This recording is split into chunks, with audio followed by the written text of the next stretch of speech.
के दौरान वो पूरा ही बंद थे।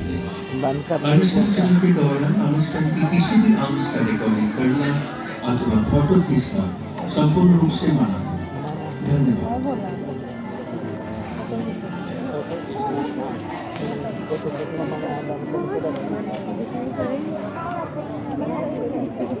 वीडियो बनाएगा माना है तो वीडियो बनाए, वीडियो ठीक है, अब बंद कर।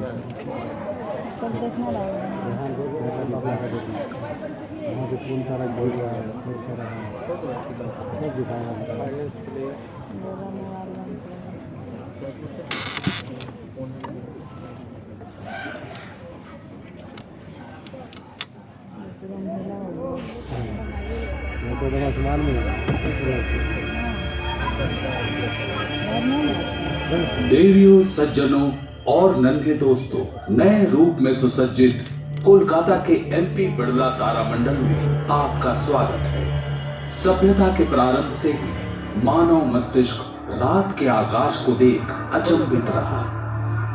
सदियों तक नक्षत्रों का निरीक्षण करने के बाद पूर्वजों ने बनाई कुछ विशाल इमारतें जो कैलेंडर और वेधशालाओं के काम आई।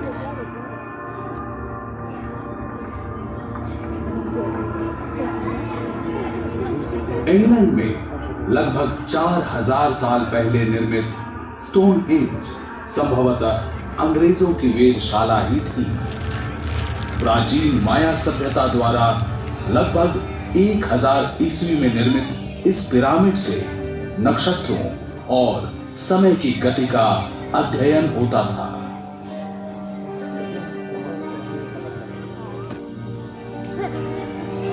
लेकिन विज्ञान और तकनीक के विकास ने महाकाश के बारे में हमारी पुरानी सोचों को बदल दिया।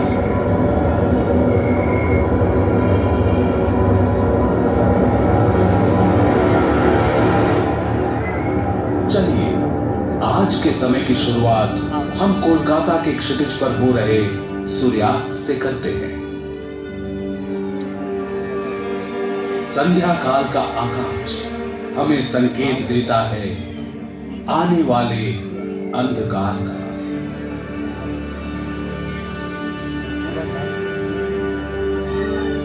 गुम होते उजाले में टिमटिमाते बिंदु उभरते हैं। जल्दी ही हमें रात्रि का शानदार आकाश दिखने लगेगा। महाकाश के एक कोने में खड़े होकर हम नक्षत्रों से भरे असीम आसमान को देखते हैं, मानो ये हमें आमंत्रित कर रहा हो।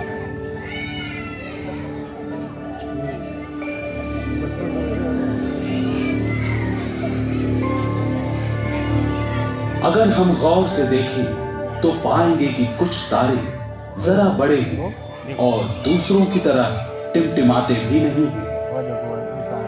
सदियों पहले हमारे पूर्वजों ने देखा कि ये तारे एक वक्राकार पथ में आगे बढ़ते रहते हैं। हर रात, महीने दर महीने। प्राचीन ग्रीक पर्यवेक्षकों की नजर में ये थे घूमने वाले गतिशील ग्रह।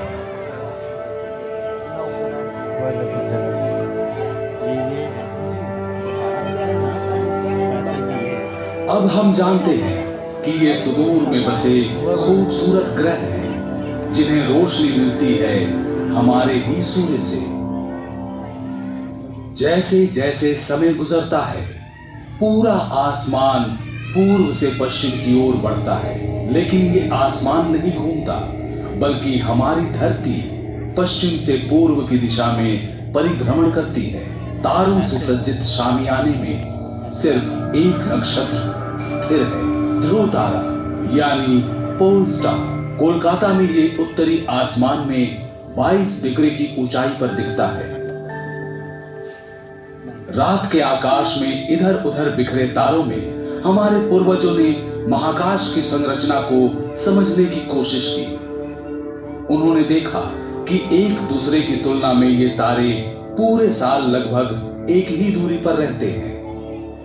आसमान में एक दिशा सूचक सा बनाने के लिए उन्होंने नजदीक स्थित तारों के समूह को लेकर 88 संरचनाएं बनाई और उन्हें काल्पनिक रेखाओं से जोड़ा।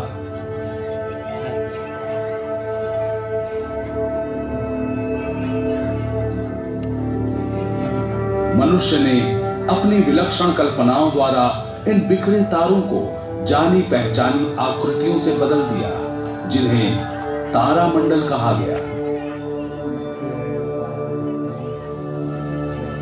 ये प्राचीन नक्शे सदियों तक मानव को दिशा ज्ञान, सामुद्रिक यात्राओं और समय काल के अध्ययन में मदद करते रहे। इन तारामंडलों को लेकर मिथकीय कहानियां गढ़ी जाने लगी और महाकाश पर्यवेक्षकों ने उन्हें मौसम परिवर्तन, बाढ़ और फसलों की बुआई और कटाई से जोड़ना शुरू कर दिया। रात को दिखने वाले तारामंडलों में से सबसे स्पष्ट है कालपुरुष अर्थात ओरायन। तारों को आपस में मिलाकर जो आकृति बनी वो था ग्रीक मिथक का महान शिकारी ओरायन। इस शिकारी की कमर की सिधाई में दिखने वाले 3 चमकीले तारे दुनिया के कोने कोने में महत्व रखते हैं। आज आसमान में दिखने वाले अन्य तारामंडल हैं आर्सा मेजर या ग्रेट बेयर कॉन्स्टलेशन, जिसे भारत में सप्तर्षि मंडल कहते हैं, कैसियोपिया रानी, टॉरस यानी वृषभ,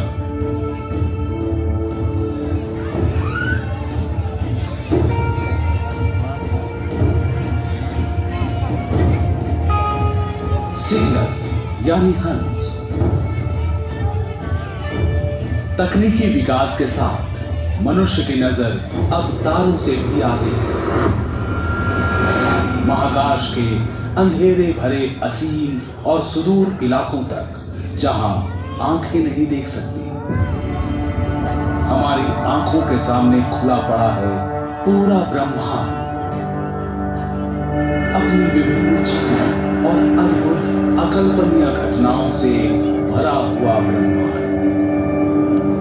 इस ज्ञान के साथ मनुष्यों ने महाकाशीय घटनाओं के जन्म, इनकी अग्रगति और ब्रह्मांडीय पिंडों के विकास को समझने का और रात्रि आसमान में इनके रंगों और अजीब मौजूदगी को पहचानने का प्रयत्न किया है।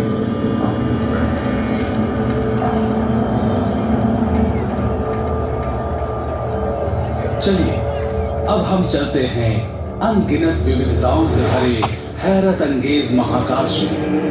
देखते हैं असंख्य रंगों से भरपूर दृश्य, जो वास्तव में पूरे महाकाश का एक छोटा सा हिस्सा भर है। जीवन की संभावनाओं से भरे हमारे ब्रह्मांड की कहानी, द कॉस्मिक कोलिशन।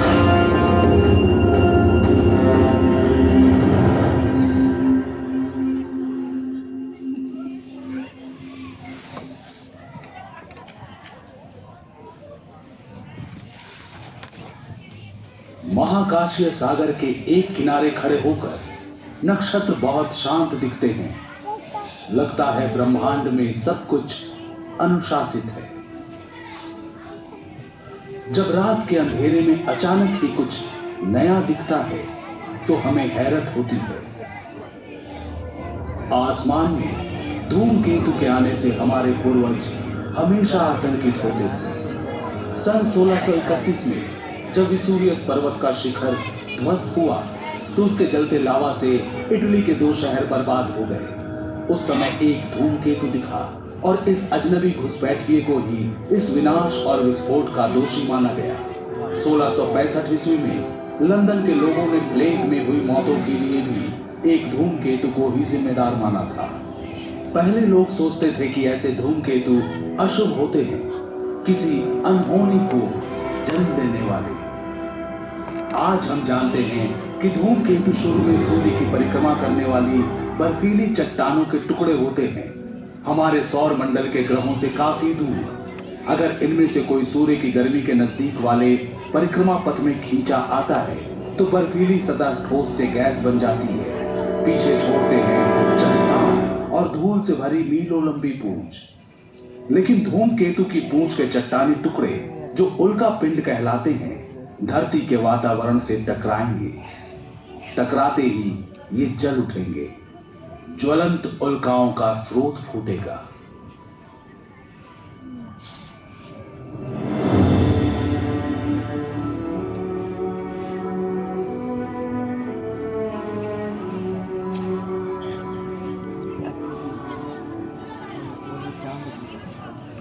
आजकल कभी कभी लगता है कि धरती पर स्थितियां बहुत ज्यादा और बहुत जल्द बदल रही हैं।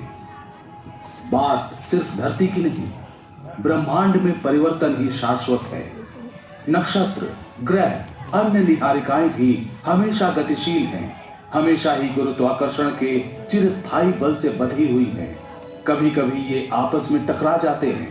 ये खतरे की घंटी हो सकता है, लेकिन टक्कर दरअसल फायदेमंद हो सकती है और खूबसूरत भी। चलिए मेरे संग एक सफर पर धरती के करीब और हमारी गैलेक्सी से बहुत दूर, देखिए कि कैसे महाकाश के इन टक्करों ने हमारा अतीत रचा, वर्तमान प्रभावित किया और भविष्य को गढ़ेंगे। हमारे चंद्रमा के जन्म को लेकर कितने सारे सिद्धांत हैं। हाल में वैज्ञानिकों ने एक और सिद्धांत प्रतिपादित किया।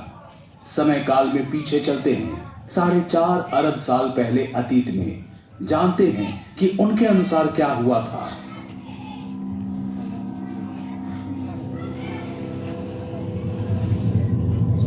हम जिस पृथ्वी को देख रहे हैं वो युवा है, अभी भी गठन की प्रक्रिया में है, जहां जीवन अभी तक नहीं पनपा। शुरुआती समय में हमारे सौर मंडल में ग्रहों जैसे विशाल चट्टानी टुकड़े झुंड में घूमा करते थे। कुछ का परिक्रमा पथ था जो उन्हें पृथ्वी के नजदीक लाया। ये थोड़ा ज्यादा करीब आ गया।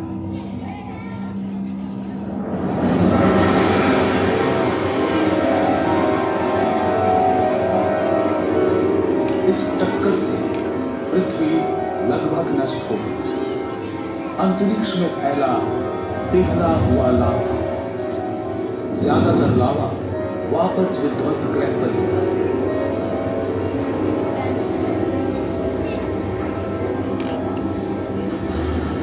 बाकी रह गया परिक्रमा पथ में।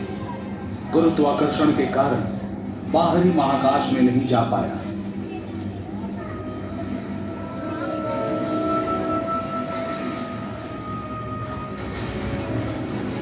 जब ये खुरदुरे चट्टान धरती के चारों ओर घूमने लगे, गुरुत्वाकर्षण ने इन्हें एक साथ किया।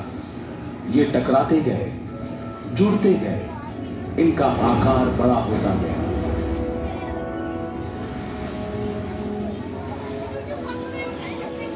कुछ ही सप्ताहों में ये टुकड़े जुड़कर विशाल और विशाल हो गए।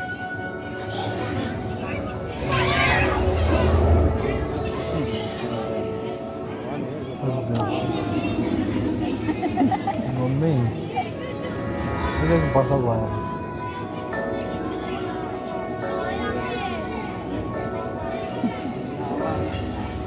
एक महीने से भी कम समय में आकार अविश्वसनीय हो गया। चांद का जन्म हुआ। बिल्कुल सही, सिर्फ एक महीने में बना था हमारा चांद। ये है आज का चंद्रमा। सोचकर अचरज होता है कि एक भयानक टक्कर के कारण आज रात का आसमान चांदनी बिखेरता है, लेकिन ये सच है। कारण हजारों थे, अलग अलग, लेकिन इन टक्करों से ही धरती पर जीवन पनप सका। आघात ने धरती की धुरी को झुका दिया, जिससे ऋतु परिवर्तन हुए। चंद्रमा के गुरुत्वाकर्षण के कारण ज्वार भाटा बना। तब से लेकर आज तक हमारे सौर मंडल में ठहराव आया है। अब दूसरे ग्रह से पृथ्वी को टकराने का डर नहीं है, लेकिन दूसरे टक्कर हमें रोज प्रभावित करते हैं। कुछ खास टक्करों में शामिल है हमारा सूर्य। फिक्र न करें, इतनी जल्दी धरती जाकर सूरज से टकराने वाली नहीं है। हमारा परिक्रमा पथ नियंत्रित है और अरबों सालों तक ऐसा ही रहना चाहिए। लेकिन धरती पर हर जीवन निर्भर है सूर्य में होने वाले टक्करों पर। बाप रे, झूल रहे हैं। सूर्य एक नक्षत्र है। रात को दिखने वाले